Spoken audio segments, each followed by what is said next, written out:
E vamos ouvir o Evangelho de hoje, nesta quarta-feira, Lucas 21, versículos do 12 a 19.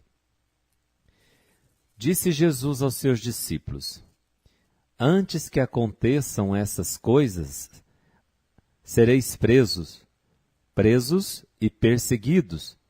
Serei entregues às sinagogas e postos na prisão. Sereis levados diante de reis e governadores, por causa do meu nome. Essa será a ocasião em que testemunhareis a vossa fé. Fazei o firme propósito de não planejar com antecedência a própria defesa, porque eu vos darei palavras tão acertadas que nenhum dos inimigos vos poderá resistir ou rebater. Sereis entregues, até mesmo pelos próprios pais, irmãos, parentes e amigos, e eles matarão alguns de vós. Todos vos odiarão por causa do meu nome. Mas vós não perdereis um só fio de cabelo da vossa cabeça. É permanecendo firmes que ireis ganhar a vida. Palavra da salvação. Glória a vós, Senhor. Amados irmãos e irmãs, quando Jesus está alertando os discípulos diante da admiração do templo, da destruição do templo, ele também mostra que desencadeará uma grande perseguição aos eleitos, à igreja. Irmãos, não esqueçamos, a igreja de Deus nasceu perseguida e será perseguida. A igreja nasceu sendo perseguida. Se nós vermos quando Jesus nasce, Herodes começa uma perseguição contra Jesus. A vida de Jesus, a não ser o tempo que ele passou com seus pais, os 30 anos em silêncio, mas depois que ele começa o seu ministério público, Jesus foi muito bem quisto pelo povo, mas por algumas autoridades ele nunca foi bem quisto. Jesus foi muito mal visto pelas autoridades da época, algumas, e principalmente daqueles que detinham o poder, porque Jesus, com seu jeito, era uma ameaça ao poder constituído. Assim é a igreja no mundo. E Jesus sempre alertou os apóstolos que a igreja dele seguiria os mesmos passos do Senhor. Por isso nós não podemos querer ser igreja, irmãos, sem ser perseguido. Uma igreja que não é perseguida é uma igreja que não dá testemunho. A pessoa que quer, e quando eu falo perseguido, não é por provocar os outros, não é por rebelar a sociedade, fazer rebelião, e nem tampouco uma revolução armada, não. A igreja é perseguida por anunciar o Evangelho.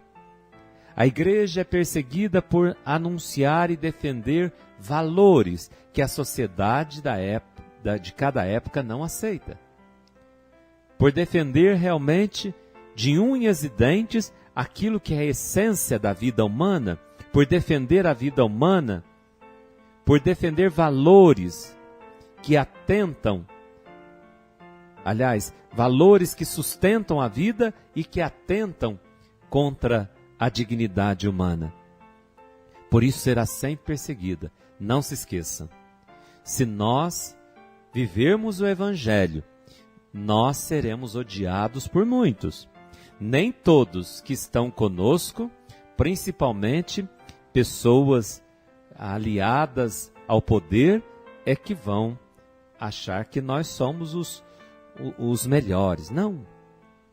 Sempre teremos perseguição, principalmente quando a igreja opta na defesa da vida, na defesa dos valores, quando a igreja opta em defender o direito dos pobres, quando ela se levanta contra o poder constituído, que às vezes está vivendo numa mentira, ou conduzindo o país ou algumas pessoas para a injustiça, aí, quando essa igreja se levanta, quando os discípulos de Jesus se posicionam, aí começa e desencadeia a perseguição. E Jesus diz que isso será até o fim dos tempos. Por isso, o Evangelho termina dizendo: é pela vossa constância que alcançareis a salvação. E os cristãos no mundo sempre passaram por muitas provações. E Jesus alerta que o futuro não promete bonança. De jeito nenhum. Perseguições, cárceres acompanham a história do cristianismo, irmãos.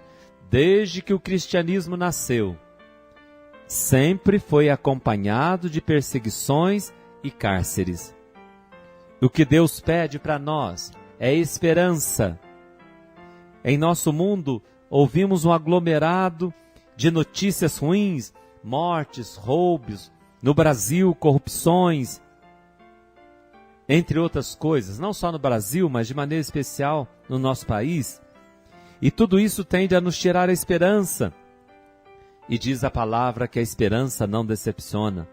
Sem esperança, irmãos, nossa vida se torna enfadonha.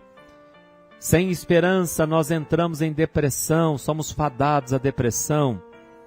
A esperança aqui não é um sentimento utópico, mas a confiança de que o Senhor estará conosco e nos protegerá.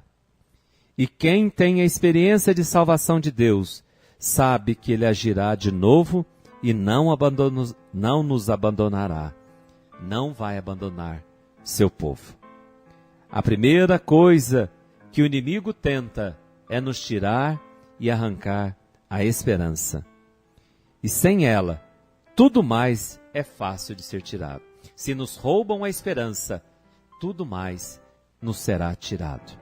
Peçamos a Deus que encha o nosso coração de esperança e diante das perseguições que sofremos, lembremos sempre que o Mestre Jesus foi o primeiro a viver e nos alertou quanto a isso. Assim seja. Amém. Entretanto, não se perderá um só cabelo de vossa cabeça. É pela constância que alcançareis a salvação. O Senhor esteja convosco. Ele está no meio de nós. Abençoe-vos o Deus Todo-Poderoso, Pai, Filho e Espírito Santo. Amém. Fiquem com Deus e até amanhã, se Deus quiser.